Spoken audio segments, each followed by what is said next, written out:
어떤 사람에 대한 1,000만 원짜리 채권이 있는데 이 사람이 신용불량자고 지금 연락을 해도 추심이 안 된 지 3년이 넘었어요. 이 채권을 내가 사올 때 50만 원을 주고 사올까요? 아무것도 모르는 상황에서 이걸 5%나 주고 사오지는 않아요. 그러면 정부는 이것에 대해서 어떻게 얘기하고 있느냐? 일단 5%를 넘어서는 금액은 주기 어렵다는 입장이고요. 그 금액이 아니라 다른 인센티브를 주겠다. 예를 들어서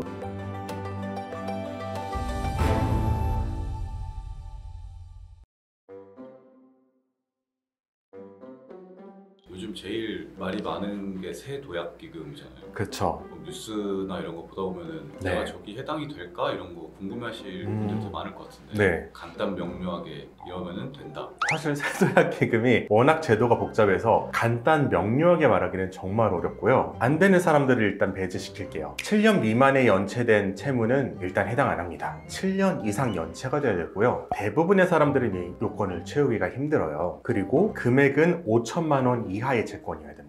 그런데 이것도 약간 다른 게 5천만 원이 넘어가면 어떻게 되느냐에 대해서도 여러 금융사에 채권이 분할되어 있는데 합쳐서 5천만 원을 넘는 경우, 한 군데에서 5천만 원을 넘는 경우, 이런 경우가 다 다르게 적용되기 때문에 사실 간단 명료하게 설명드리기는 어렵고요. 하지만 정부가 사이트를 만들어 놨으니까 세도약기금 사이트에 들어가셔서 본인의 정보를 입력하시면 해당하는지 여부는 쉽게 알 수가 있을 겁니다. 네. 그래도 이 정도면은 비벼볼 수 있지 않을까 하는 그런 기준이라도 없을까요? 세도약기금 사이트에 들어가시면요, 채무 조회 서비스가 있어요. 이곳에서 채무 현황을 조회할 수 있고 오래된 채무를 확인할 수가 있습니다. 이 채무를 보신 다음에 세도약기금에서 이 채무에 해당한다고 표시되는 분들은 해당하는 거고 아니다 하는 분들은 안 되는 거예요. 그런데 지금 한 가지 문제가 있어요. 어떤 문제냐면 세도약기금이 지금 탕감하겠다고 하는 채무가 약 12조 8,603억 원이거든요. 이 금액을 탕감해 주겠다고 하고 어떻게 탕감해 주겠다고 했느냐, 정부가 국가 예산과 금융기관이 출연한 금액으로 이 채권들을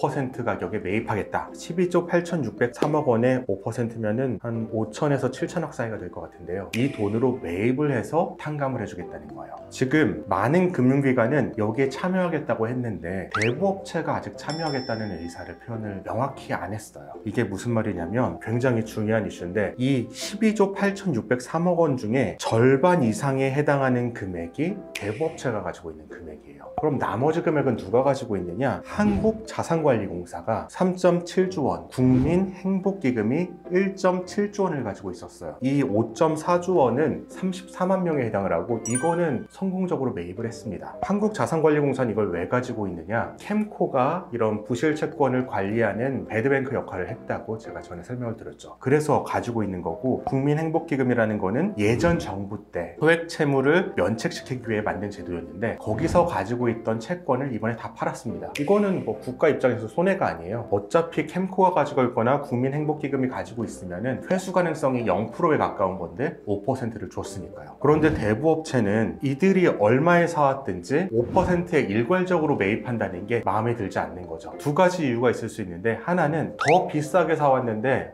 5%에 파는 거 너무 아깝다라는 거고요. 또 하나는 이거 우리가 협상하면 더 올릴 수 있지 않을까, 이런 관점인 것도 있는 것 같아요. 제 생각에는 후자가 맞는 것 같습니다. 왜냐하면은 대부업체가 7년 이상 된 채권을 가지고 있는 경우 이거는 이 대부업체가 직접 빌려준 채권일 가능성은 0%예요. 채권이 처음에 금융기관에서 한 차례 양도가 되고 또 회수 가능성이 낮아져서 양도가 되고 최소한 2번은 양도가 이루어진 채권일 가능성이 있기 때문에 이 사람들이 이거를 5%의 금액으로 사왔다고 생각하기는 좀 어려워요. 상식적으로 생각해봐도 어떤 사람에 대한 1,000만 원짜리 채권이 있는데 이 사람이 신용불량자고 지금 연락을 해도 추심이 안 된 지 3년이 넘었어요. 이 채권을 내가 사올 때 50만 원을 주고 사올까요? 안 사올 가능성이 높죠. 이 사람에 대한 특수한 정보를 알고 있어서 나는 이 사람이 돈 숨겨둔 거를 안다 라고 하면은 그렇게 할 수도 있지만 아무것도 모르는 상황에서 이걸 5%나 주고 사오지는 않아요. 대부업체는 5%보다 낮은 금액으로 사왔을 거란 말이에요. 그런데 5% 이상을 요구하고 협상하고 있다. 이거는 정부 입장에서는 이 사업을 반드시 추진해야 된다는 것을 알고서 협상의 포인트로 삼으려는 게 아닌가 싶어요. 그러면 정부는 이것에 대해서 어떻게 얘기하고 있느냐? 일단 5%를 넘어서는 금액은 주기 어렵다는 입장이고요. 그 금액이 아니라 다른 인센티브를 주겠다. 예를 들어서 이 세도약기금에 참여한 대부업체 같은 경우에는 우수 대부업자 인증에 준하는 어떤 표시를 해줘서 금융기관으로부터 대부업체가 자금을 빌려올 때 좀 더 유리한 조건을 조건으로 계약을 할 수 있게 해준다든지.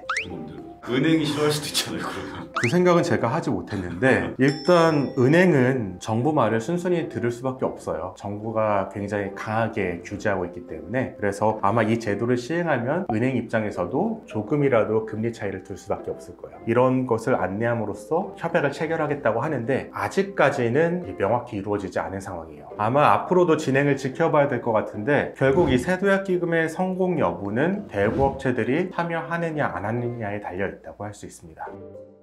영상 끝까지 시청해 주시고 구독과 좋아요, 알림 설정, 댓글 부탁드립니다. 댓글 남겨주신 분께 추첨을 통해서 이 책을 보내드리고 있으니 자세한 참여 방법은 고정 댓글을 참고해 주세요.